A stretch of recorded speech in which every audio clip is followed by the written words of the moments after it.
रोहिणी तुमचं सगळ्यांचं स्वागत करते आपल्या मिनी ब्लॉगमध्ये। आज मी मुलांना घेऊन चालले आमच्या शेततळ्यावर। त्याच्यामध्ये खूप सारे फिश आहे, त्यांच्यासाठी चपाती घेतली। ती चपाती टाकली, फिश येतील, मग मला शूट घेता येईल।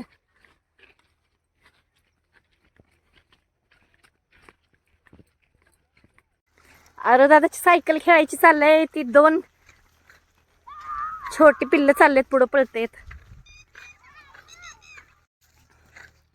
हे बघा, एवढंसं छोटस झाड आहे पण त्याला एक आंबा लागलाय। पिलू थांब, येऊ दे काका, ह्याला दोघांना उचलून नेऊ।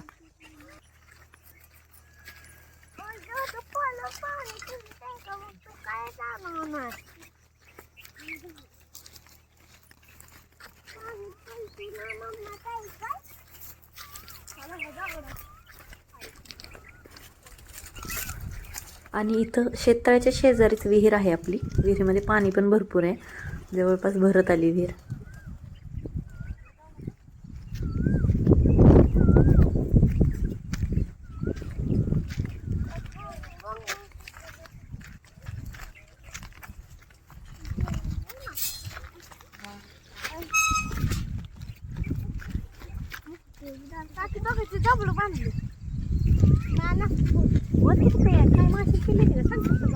नाही ये इकडं,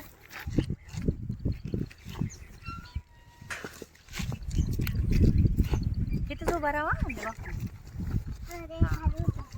सशी, नको पुढे जाऊ, माग खाली बस, आयुष सारखा। आणि इथं आयुषला आणि अस्ताला काठावर बसून बघायचे होते मासे। त्यांना वाटलं दुरून दिसणार नाही म्हणून त्यांना जवळ जाऊन बघायचं होतं।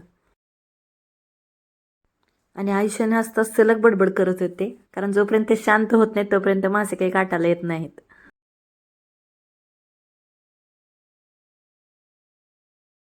काय आवाज करू नको, त्यांना कळते आपण इथं बसलो। आवाज आला की ते येत नाहीत। आई शांत आहे।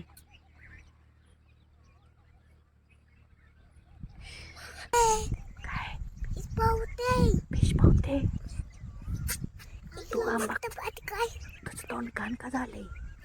आंबा खाल्लं होतं।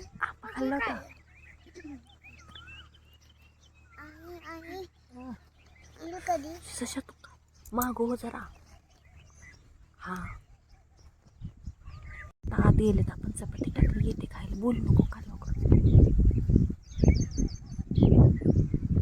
आणि इथं छोटी छोटी माशाची पिल्लं दिसत होती, पण ते कॅमेरामध्ये दिसत नव्हते, क्लिअर दिसत नव्हते, पण समोर एकदम छोटी छोटी पिल्लं होती इथं।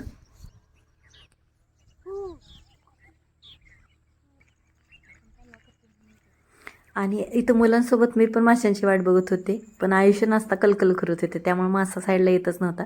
त्याला आणलेली चपाती टाकली, पण एकच मासा साईडला आलाय, तो पण कॅमेरामध्ये दिसतोय।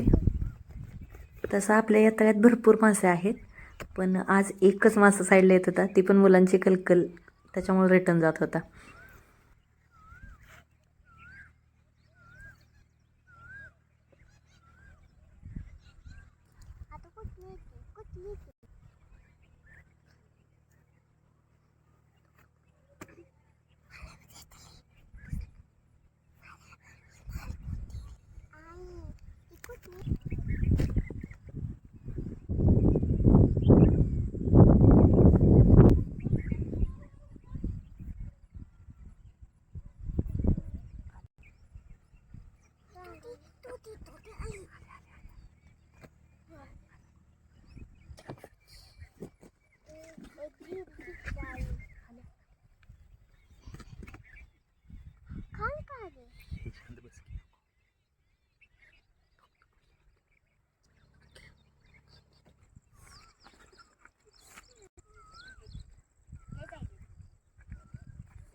व्हिडिओ कसा वाटला ते कमेंट बॉक्समध्ये मला नक्की सांगा। व्हिडिओ आवडला तर लाईक, शेअर आणि सबस्क्राईब करा। बाय।